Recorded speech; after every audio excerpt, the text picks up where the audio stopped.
Assalamualaikum warahmatullahi wabarakatuh. Waalaikumsalam warahmatullahi wabarakatuh. Alhamdulillah alladzi khalaqal mauta wal hayata liyabluwakum ayyukum ahsanu amala. Melok wingi kon. Melok engko. Iku musran. Hah? Allahumma shalli wa sallim ala nabiyyina Muhammadin wa ala alihi wa ashabihi ajma'in amma ba'du. Jamaah salat subuh masih dakwah kepada Allah. Marilah kita bersama-sama mengucapkan syukur kepada Allah Subhanahu wa taala yang telah memberikan kenikmatan, kesehatan dan kesempatan kepada kita sehingga dengan itu semuanya tengah-tengah berasikan kita tidur, tapi kita bisa menyempatkan waktu mengupayakan untuk bisa hadir melaksanakan ibadah sholat subuh berjamaah dan taklim ini. Mudah-mudahan semuanya menjadikan amal ibadah kita diterima oleh Allah Subhanahu wa taala. Karena kita hadir saja, Rasulullah mengatakan bahwa siapa yang keluar dari rumah berjalan untuk menuntut ilmu, maka Allah memudahkan jalannya untuk menuju surga. Jadi sudah satu pahala yang kita dapatkan ketika kita hadir di majelis taklim. Maka oleh karena itu jemaah sekalian yang dirahmati Allah, kita hidup di muka bumi ini harus punya visi ya. Karena bahwa manusia itu diciptakan oleh Allah sebagai makhluk yang lemah. Makhluk yang lemah. Lemahnya gimana? Jadi tidak ada kekuatan kecuali dari Allah Subhanahu wa taala. Kita bisa berangkat ke sini itu juga atas kekuatan Allah Subhanahu wa taala. La haula wala quwwata illa billah. Manusia itu lemah. Innal insana khuliqa halu'a.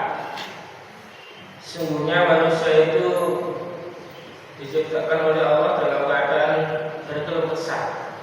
Senangannya manusia itu tabiatnya sambat ya. Suka sambat itu memang ya sudah sunatullah.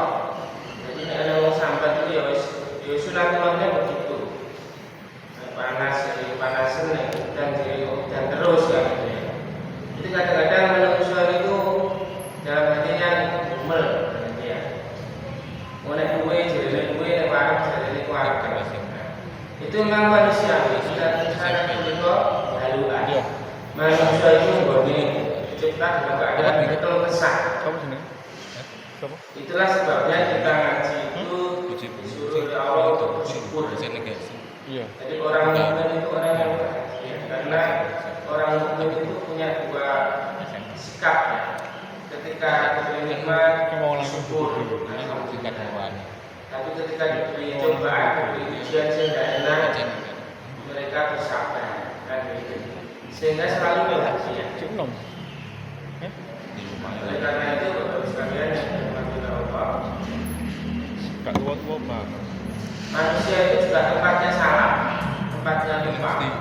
Al-insan wa khalaqahu warisya. Manusia itu boleh salah, boleh jadi kalau salah dan lupa itu terjadi pada diri kita itu yang sunatullah. Itu sudah kita sadari itu sebagai sunatullahnya Allah menciptakan makhluk yang namanya manusia. Sudah manusiawi lah. Anak mau lari mau salah itu manusiawi. Ya, terus-terusan ya. Ya, jadi itulah sebabnya manusia itu lemah ya. Itu harus disadari ya. Itu harus disadari. Makanya visi kita dalam hidup sebagaimana Rasulullah selalu baca, sering dibaca oleh Rasulullah itu sebuah doa sapu jagat itu ya. Rasulullah selalu sering mengucapkan, sering berdoa dengan baca sapu jagat itu dibaca setiap selesai sholat atau baik sholat wajib maupun sholat sunnah.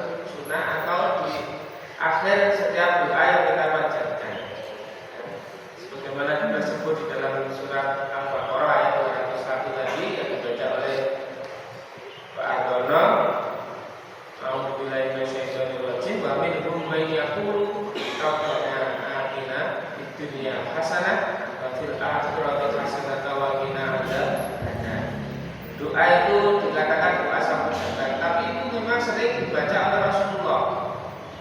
Itu sebagai visi hidup kita. Kita selalu ingin berdoa bahwa ya Allah, ya Tuhan kami, berilah kami itu kebaikan di dunia. Kita minta kebaikan di dunia. Di dunia itu juga baik ya, baik dalam arti bahagia ya. Wafil akhirati hasanah, dan juga kebaikan di akhirat nanti. Itu visi kita. Itu setiap hari, setiap saat kita panjatkan kepada Allah karena kelemahan kita, karena keterbatasan manusia. Dan itu diucapkan oleh Rasulullah. Rasulullah juga melakukan itu. Padahal Rasulullah kurang apa? Dosanya sudah diampuni, dijamin masuk surga, tetapi masih juga berdoa selalu dengan doa itu. Rabbana atina fid dunya hasanah wa fil akhirati hasanah wa qina adzabannar. Apalagi kita sebagai manusia yang lemah ini, tentu kita juga punya harapan seperti itu. Di dunia bahagia, di akhirat bahagia, dan dijauhkan dari azab api neraka. Rasulullah mengatakan syaratnya bagaimana? Man arada dunya fa'alaihi bil ilmi. Barang siapa yang menghendaki kebaikan kebahagiaan dunia, maka ya dengan ilmu. Wa man arada akhirat fa'alaihi bil ilmi. Dan barang siapa ingin bahagia di akhirat, maka juga harus dengan ilmu. Wa man arada huma fa'alaihi bil ilmi. Dan barang siapa menghendaki kedua-duanya, maka kata Nabi juga dengan ilmu. Nah, ini tentu menjadi tugas kita semuanya untuk memenuhi syarat itu agar bisa bahagia di dunia dan akhirat itu, maka harus dengan ilmu.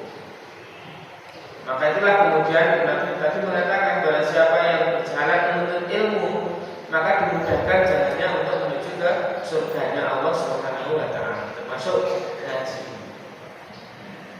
Nah, jemaah sekalian yang dirahmati oleh Allah, maka untuk bisa mencapai visi itu, maka Rasulullah juga mengajarkan kepada kita setiap pagi habis subuh itu ada visi harian kita.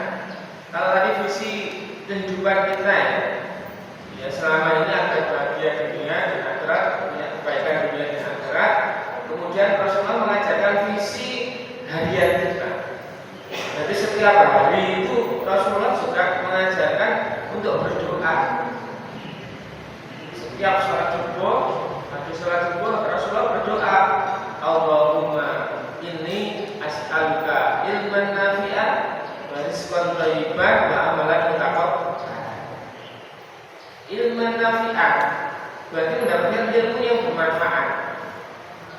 Visi Rasulullah agar hari ini, ya Allah, ya Tuhan kami, mohon saya hari ini mendapatkan ilmu yang bermanfaat. Nah, ini kan sebuah visi. Nah, jadi di pagi hari Rasulullah sudah berdoa seperti itu agar selama 24 jam satu hari itu bisa mendapatkan ilmu yang bermanfaat. Nah, ilmu itu dari mana ya? Dari kajian, dari mendengarkan radio, mendengarkan TV. Itu juga bisa menjadi ilmu.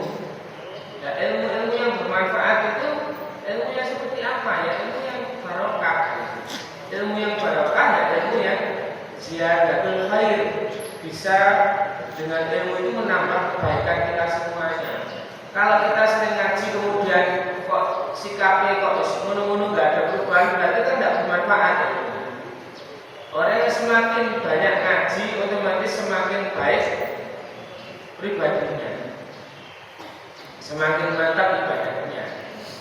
Ukurannya seperti itu sebenarnya. Orang yang ngaji itu harus ada perubahan dalam kehidupannya, dalam ibadahnya. Itu harus. Jadi tujuannya orang mencari ilmu itu agar ada perubahan, agar ada peningkatan kualitas. Kualitas apa? Kualitas amal ibadahnya kepada Allah Subhanahu wa taala. Jadi kita ngaji sebenarnya ingin bagaimana memperbaiki kualitas amal ibadah kita, amal sholat kita kepada Allah Subhanahu wa taala. Sehingga mungkin dulu pernah tahu, pernah ngerti, Tapi dengan ngaji itu akhirnya lebih mantap lagi terkait dengan ibadah, terkait dengan keimanan kita, dengan akhlak kita. Karena sekali lagi Bapak Ibu sekalian jemaah, orang Islam itu kan harus menguasai 4 hal ini. 4 pokok ajaran Islam itu harus dikuasai, dan itu kan harus ngaji. Yang pertama adalah akidah, ya. Jangan sampai meleset akidah kita ini. Yang kedua adalah akhlak, yaitu perilaku. Ya. Kalau tadi hubungannya kepada Allah, kalau yang akhlak itu hubungannya kepada sama makhluknya, baik kepada sama manusia maupun kepada makhluk-makhluk yang lain. Kemudian akidah apa? Ibadah. Ibadah kita ini sudah betul apa belum? Ini kan harus kita tingkatkan kualitasnya, ya dengan cara talabul ilmi tadi. Yang keempat adalah muamalah. Muamalah itu hubungan kita kepada sesama manusia. Kalau misalnya utang-utang, ya utang ya disaur misalnya. Kalau jadi ya harus ditepati. Kalau milih ya dibalik. Nah, kan itu bab muamalah. Ini kan juga penting harus kita kaji, gitu ya. Kadang anak-anak pun ada milih kolpan juga dibalik. No, kadang-kadang gitu ya. Amin. Itu kan padahal ini ada syariatnya kan gitu ya. Manusiawi tadi ya. Nah ini kadang-kadang yang harus diperhatikan. Ya, memilih tambahnya nilai duit ya kali kan. Nyawa nggak tahu mereka. Ini kan juga penting. Hal-hal kecil tapi itu sebenarnya kan syariat agama, ya, muamalah. Yang juga harus dipahami oleh kita semuanya agar amal ibadah kita ini berkualitas. Tidak cukup kuantitas tapi berkualitas, itu penting, ya. Apalagi kalau sudah kena yang terakhir itu ikhlas, karena Allah wa ma umiru illa liya'budullaha mukhlishina lahu-d-din. Kita sudah beramal banyak, ya, berkualitas, tapi kalau tidak ikhlas juga tidak diterima oleh Allah.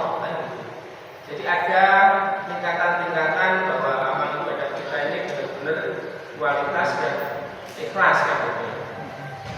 Makanya kalau Allah mempertanyakan kepada kita ini, ya, juga betul, ya. Allah mempertanyakan, itu anta taqulu jannah gitu. Apakah kamu kira bahwa kalian nanti akan masuk surga? Padahal surga pakai, ya tentu masuk surga. Tetapi akhirnya di sana itu zong, ya. Tidak dapat apa-apa karena apa? Ya karena ibadahnya itu hanya dihitung-hitung matematik.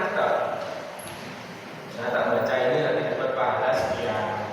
Saya melaksanakan ini nanti dapat pahala sekian. Hitung-hitung pahalanya itu hitung matematik. Padahal Allah menerima amal itu karena keridhoannya, karena ridhonya Allah Subhanahu wa Ta'ala. Makanya untuk menyatakan ridho itu kemudian ada yang dilesankan. Dilesankan itu ya diucapkan gitu ya. Seperti berdoa ingat nawa itu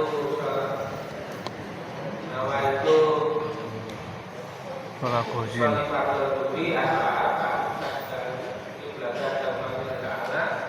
Ada ridhonya itu diucapkan hanya untuk ridho Allah.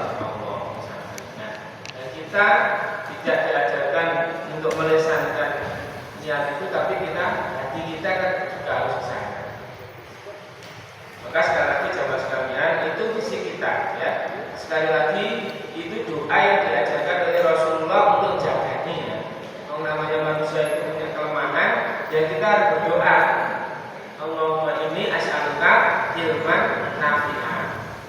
Kemudian itu terkait dengan ilmu. Kemudian rezeki juga begitu, berdoa. Allahumma inni as'aluka ilman nafi'an wa rizqan thayyiban. Agar sehari ini nanti mendapatkan rezeki yang baik, ya. Ya Allah, semoga hari ini saya mendapatkan rezeki yang baik-baik. Tidak hanya halal tapi juga baik. Karena yang halal itu betul-betul baik, ya. Yang baik pun juga betul-betul halal, kan? Ya. Ini harus hati-hati. Kita sering kadang-kadang oleh rezeki baik halal tapi tidak baik, ya. Karena baik itu tergantung kepada pribadinya masing-masing ya. Misalnya Pak Tono ini lara darah tinggi, kemudian disuguhi sate guling ya. Iki ya halal iki tapi ya gak apik iki. Boleh dipoksokno dipangan ya kuman darah tinggi ini ya apa kan. Nah ini kan harus yang baik gitu ya. Pak Satijo punya gula ya, dikirimi gula pakai ya. Ini halal ini, tapi kan gak apik ya. Wong nek ngombe gak oleh pakai gula gawe kudu gawe air aqua misalnya tanpa gula. Ini sekali lagi mudah-mudahan rezekinya itu rezeki yang baik-baik ya. Karena Allah itu kan maha pengasih dan maha penyayang. Ternyata baiknya Allah Subhanahu wa ta'ala kepada manusia itu bisa saja karena ya kebaikan Allah dikasih kita. Tapi dikasihnya Allah kan tidak semuanya dikasih dengan yang enak-enak ya. Suatu saat manusia itu dikasih yang tidak enak ya. Bencana, musibah kan begitu. Apakah itu tidak baik bagi manusia? Itu aja tapi aslinya itu baik bagi kita gitu ya. Orang yang sakit itu juga bisa saja itu cara Allah untuk memberikan kebaikan kepada manusia. Karena saking dosanya akeh jadi loro ben dosane hilang. Tidak dicuci nanti diambil tapi dibersihkan di dunia namanya diberi sakit ya, biar dosa-dosanya itu dihapuskan. Bisa saja begitu kan.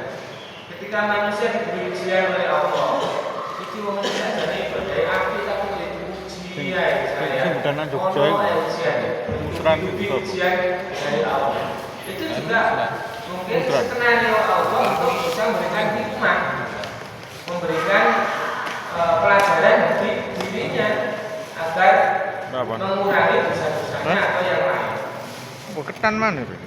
Ya, karena ma'asobaka min musibatin, ma'asobaka min hasanatin itu famin Allah. Apa-apa yang baik itu dari Allah. Ma'asobaka min sayyi'atin itu minafsi. Kalau yang jelek-jelek itu ya dari manusia sendiri. Misalnya manusia kecelakaan itu ya karena kecerobohannya. Numpak sepeda balapan, karena akhirnya tabrakan itu karena kecerobohan. Bisa juga karena kesalahan manusia itu sehingga diberi pelajaran oleh Allah Subhanahu wa ta'ala. Tuh. Sama yang dirahmati Allah, maka sekali lagi Allah mengingatkan apa kali ya? Sesungguhnya siang malam ya, enak tidak enak, ada hujan ada panas itu digulirkan di antara manusia agar manusia itu mengambil hikmah, mengambil pelajaran. Kemarin di TV misalkan ada hujan itu hanya satu rumah tok yang hujan, yang lainnya tidak. Yang kehujanan ya satu rumah tok, coba bayangkan. Terus gimana? Kalau tidak karena iman ya susah. Hujan tidak satu kampung, kalau satu kampung biasa. Ini satu rumah yang kehujanan. Nah sekarang dirinya itu kering. Itu juga bisa terjadi karena kekuasaan SMP. Jadi sekali lagi jamaah sekalian, doa yang harus kita panjatkan setiap hari sebagai visi kita harian yaitu Allahumma inni as'aluka ilman nafi'an wa rizqan thayyiban. Kemudian yang terakhir wa amalan mutaqabbalan. Karena amal kita harian kita ini belum tentu diterima oleh Allah. Ya, amal kita sudah sholat, kita sudah puasa, kita sudah sedekah pun itu belum tentu diterima oleh Allah. Makanya Nabi mengajarkan untuk berdoa, ya Allah, mudah-mudahan amalku hari ini kau terima ya. Amalan mutaqabbalan, mudah-mudahan amal kita, sholat kita, puasa kita, sedekah kita diterima oleh Allah Subhanahu wa ta'ala. Apa ada amal yang tidak diterima kan juga ada. Makanya kalau kita ambil dari hadis yang terkait dengan puasa itu, Rasulullah kan sempat mengatakan kam min sholimin laisa lahu min siyami illa betapa banyak manusia yang berpuasa itu tapi tak apa-apa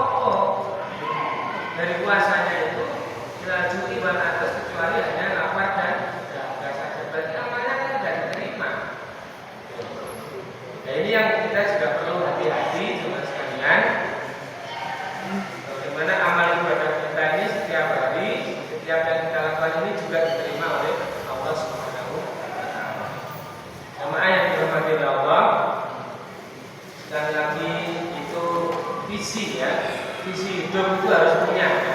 Tujuan hidup itu jangan sampai hidup itu hanya terus dilakoni begitu saja ya.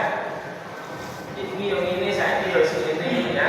Hanya rutinitas ya. Tidak ada target gitu ya. Kalau hidup itu hanya rutinitas saja kan akhirnya kurang berkualitas. Jadi hidup itu harus ada sebuah tujuan hidup kita mau kemana. Jadi tujuan umumnya kita sudah tadi diajarkan Rasulullah, Rabbana atina fid dunya hasanah wa fil akhirati hasanah wa qina adzabannar. Itu visi jauh kita, visi dekat kita, harian kita ya tadi doa Allahumma inni as'aluka ilman nafi'an wa rizqan thayyiban wa amalan mutaqabbalan. Coba kita baca bareng-bareng ya biar kita hafal. Allahumma inni as'aluka ilman nafi'an innal nafi'a rizqan thayyiban wa rizqan thayyiban wa amalan mutaqabbalan. wa amalan mutaqabbala. Itu dibaca setiap selesai sholat subuh ya. Sholat subuh. Mulai pagi hari kita sudah berdoa kepada Allah, ya Allah mudah-mudahan menit per menit, detik per detik, jam per jam ini amalan kita, rezeki kita ya, ilmu kita betul-betul apa yang kita harapkan. Jangan sampai hari ini kita zong gak oleh apa-apa. Hidup kita hari ini itu kosong, gak ada tambahan sama sekali. Makanya itu kita juga diharapkan berdoa agar ilmu kita ini barokah, rezekinya barokah, keluarganya barokah ya. Barokah itu apa yang dilakukan itu semuanya menambah kebaikan-kebaikan kita untuk mendekatkan diri kepada Allah Subhanahu wa taala. Jadi intinya orang yang ngajinya banyak itu semakin lama harus semakin baik, berkualitas ya. Hidupnya berkualitas, ibadahnya juga berkualitas. Demikian jemaah sekalian yang bisa saya sampaikan. Mudah-mudahan sekali lagi kita semuanya senantiasa bisa istiqomah dalam menjaga kualitas ibadah kita kepada Allah Subhanahu wa taala, diberikan kemudahan-kemudahan oleh Allah Subhanahu wa taala. Kurang lebihnya mohon maaf. Nasallallahu wa barakatuh wa syukur. Wassalamualaikum warahmatullahi wabarakatuh. Waalaikumsalam warahmatullahi wabarakatuh.